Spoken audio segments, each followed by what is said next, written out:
Now, at the bottom of the addpic.php file, I showed you that we redirect to another file, either for error handling or to add the pic that we have just added to the database.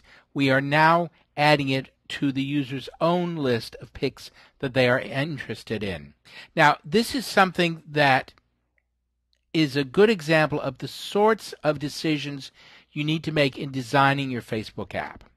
This is not a traditional standalone app with lots of user interaction and lots of error messages and choices. If we were designing a major application, we might say, okay, do you want to add a pic to the database? And we let people add the pic to the database. Then we could give them a second option that says, now would you like to add this pic to your own list of pics, items that you particularly like? And we could either do that with a checkbox or we could do it as a second interaction with the user. Here we're streamlining it. We're not doing a checkbox. We're not doing a second interaction. We're saying if you care enough about it to add it to the database, we're going to put it on your list of pics you're interested in, because it doesn't make sense to add it to the database and not be interested in it for your list of pics. However, what we do is we allow people to manage their own lists of pics. Tastes change. They may say, I no longer like that restaurant, or for some reason or another they want to revise their list of pics. Not the items they've added to the main database, but the items on their own list of pics.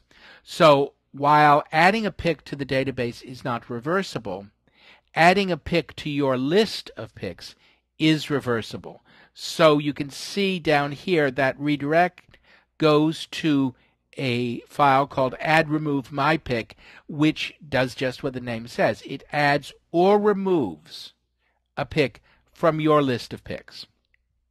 Now, one of the things that happens up here right at the beginning when we start to add the pic, we do a count, a very fast SQL operation, of the number of records with the name equal to the name the user has just typed in.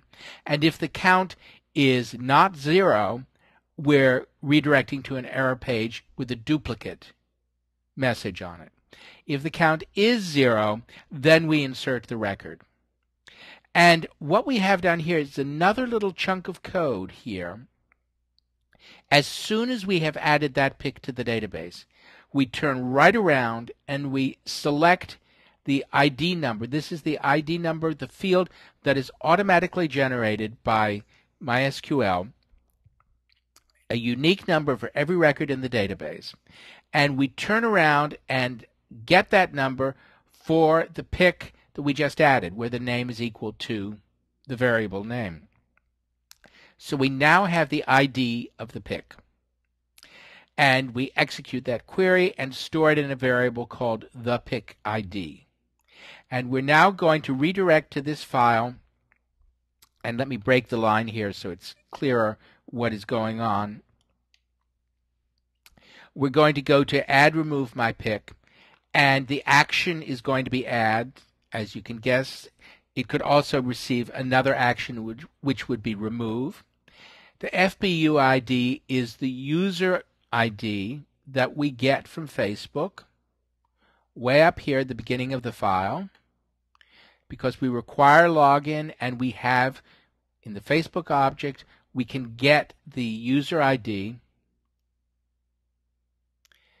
And so we're going to come down here to the redirect, and we're passing in the action is add, the FBU ID is the user ID, and the pic ID is the pic ID that we just added, which we have just turned around and retrieved from the database.